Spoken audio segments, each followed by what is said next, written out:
This video discusses ongoing legal proceedings and includes sensitive subject matter. All individuals are presumed innocent until proven otherwise in a court of law.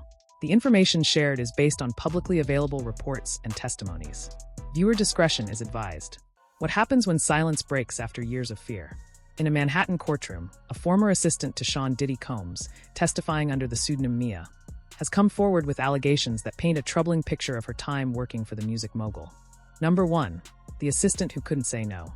When Mia stepped into her new job in 2009, working as an assistant to one of the most powerful figures in entertainment, she likely imagined doors opening to success, influence, and new opportunities.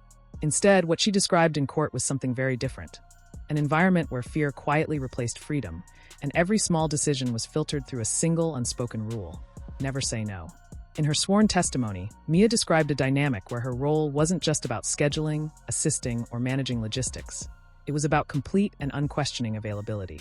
She told the courtroom, "I couldn't tell him no about a sandwich. I couldn't tell him no about anything. It wasn't the food that mattered. It was the pattern." According to Mia, resistance of any kind, no matter how small, could trigger disproportionate consequences. What started as subtle cues allegedly evolved into a system of deep control. Mia says she worked long hours under intense pressure, and that personal boundaries weren't just blurred, they were ignored. The fear she spoke of wasn't dramatic or loud. It was quiet, internal, the kind that grows in silence when you feel like your safety, your job, and your future are on the line. She didn't just worry about disappointing her boss. Mia testified that she feared what might happen if she ever stood up for herself. This fear, she implied, wasn't based on a single moment, but rather on repeated experiences that made her feel small, powerless, and unsure of how to speak up. It was emotional pressure layered with professional obligation, a situation where no wasn't an option she felt she could choose. Still, Mia continued in the role for years, which some might not understand. But for anyone who has ever been in a position where power is unbalanced, her account may sound deeply familiar.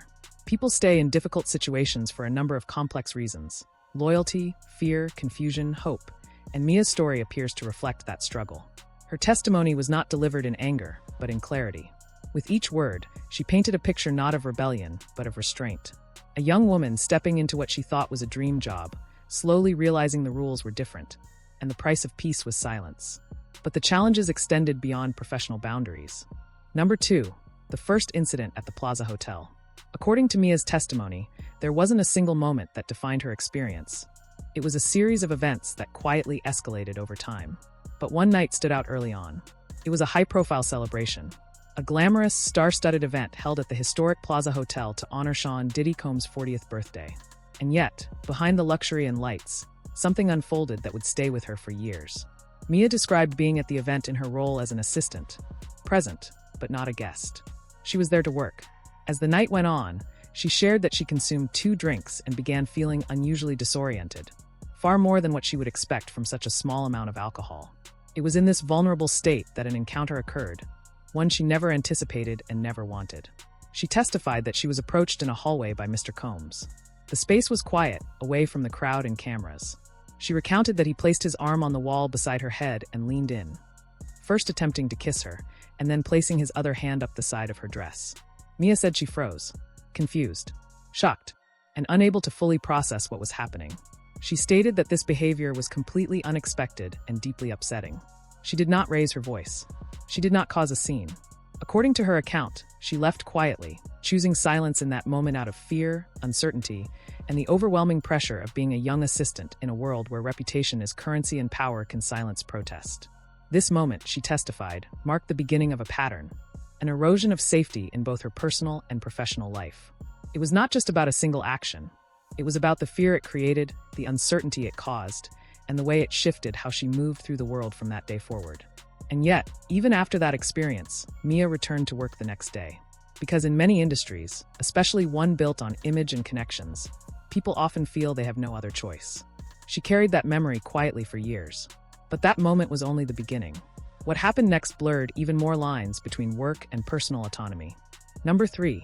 Life inside the mansion. In her testimony, Mia shared details that painted a very different picture of luxury living, one that didn't include safety, comfort, or personal freedom. While the public might envision mansions as symbols of prestige and wealth, Mia described her time living in Sean Diddy Combs' Los Angeles home as isolating, rigid, and at times, deeply unsettling. She explained that although she had her own residence in the area, she was often required to stay at the property, sometimes for days at a time. These weren't casual overnights or convenient arrangements. They were, according to Mia, expectations rooted in control. She described a strict atmosphere where she was expected to be available around the clock, with little regard for her personal space or boundaries. One of the most disturbing elements she shared was that she wasn't allowed to lock her bedroom door. For most people, the ability to close and secure a door is a basic form of privacy. But in Mia's case, she testified that this wasn't permitted. That detail alone stood out in her story. What kind of environment makes someone feel unsafe locking their own door? She described going to sleep at night and waking up unexpectedly to find Mr. Combs entering her room. On at least one occasion, she said she woke up to find him already there, a situation that, as she put it, made her feel vulnerable and completely out of control. It wasn't a conversation. It wasn't a misunderstanding. It was a moment that left her feeling powerless in a place where she should have felt protected. Despite the home's sprawling size and grandeur, Mia said she felt more confined than ever. There were no locked doors, no predictable schedule, no assurances that her boundaries would be respected. Even basic expectations, like rest and personal downtime, were taken away.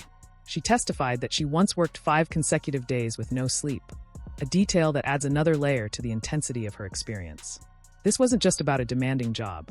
According to Mia, it was about an environment that slowly chipped away at her sense of independence and emotional well-being. Each day in that house, she said, felt like a reminder that her life was not entirely her own. But the quiet struggles inside the mansion were just one part of the story. The deeper fear came from knowing there was no one she could turn to. Number 4, the weight of silence. One of the most striking aspects of Mia's testimony wasn't just what she said. It was how long she held it in. For years, she remained silent. Not because she didn't want to speak up, but because she believed there was no safe or realistic way to do so. Her fear wasn't irrational.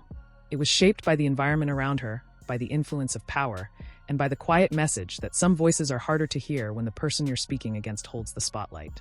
Mia told the court that she didn't go to the police after any of the incidents. She didn't call a lawyer. She didn't file a complaint. Why? Because, as she put it, she didn't think it would matter.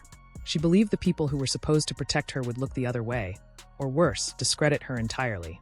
And the more she stayed silent, the harder it became to find the courage to speak at all.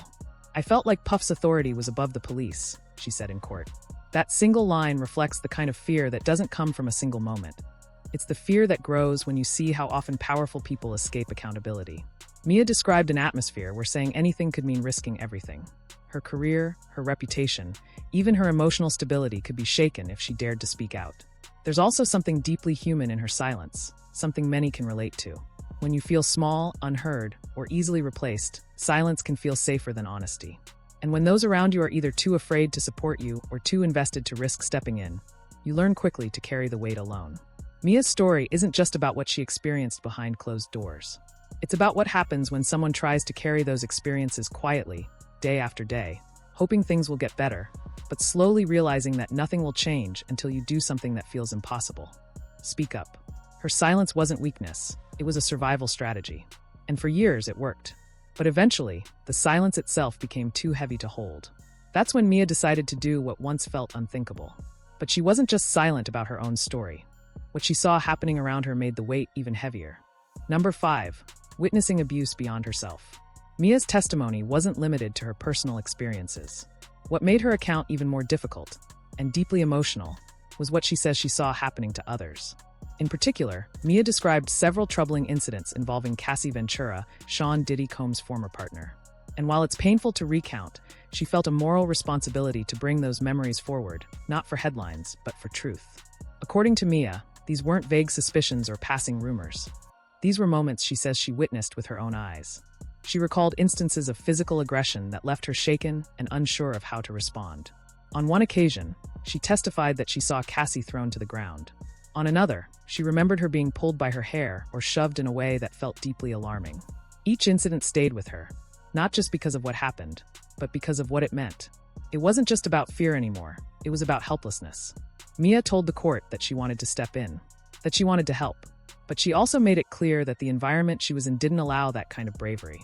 Speaking up or interfering, she feared, could have made things worse. Not only for herself, but possibly even for the person being hurt. It's a tragic position to be in, watching someone suffer and feeling paralyzed by the risks of getting involved. These experiences, she said, created a deeper layer of emotional distress.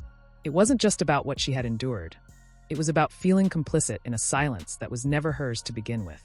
She didn't blame herself, but the guilt lingered. She wasn't sure whether she had the right words or the right power to make a difference. And so, like many people in similar positions, she chose to survive quietly. Until now, by sharing these memories, Mia made it clear that this case isn't just about one person's pain.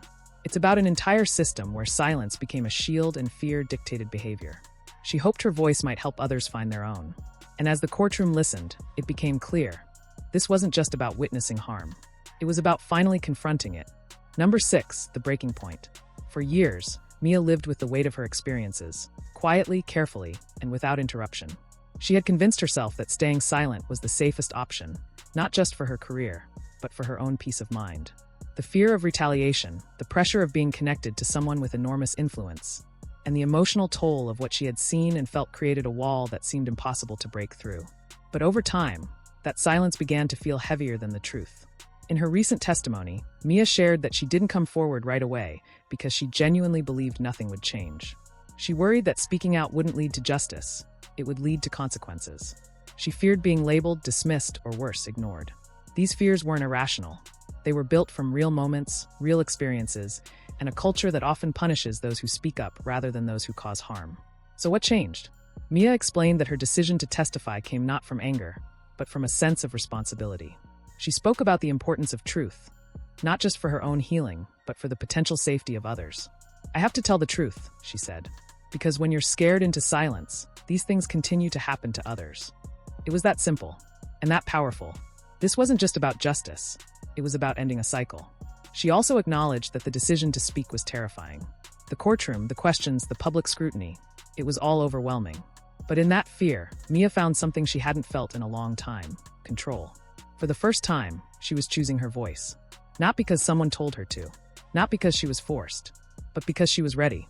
Her story is a reflection of what it means to live through something painful and come out the other side with the courage to speak. It's not easy, it's not quick, and it's certainly not without consequences. But it is necessary. And as she stood before a room full of people, recounting events she once thought she'd never say aloud, Mia showed the strength it takes to face the past. Not for attention, but for clarity, for truth, and maybe even for change. But Mia's words weren't just part of a personal journey. They now play a critical role in a larger legal battle still unfolding. Mia's testimony provides a window into the alleged dynamics within Combs' inner circle. Her courage to speak out may inspire others to come forward. As the trial unfolds, the impact of her words continues to resonate.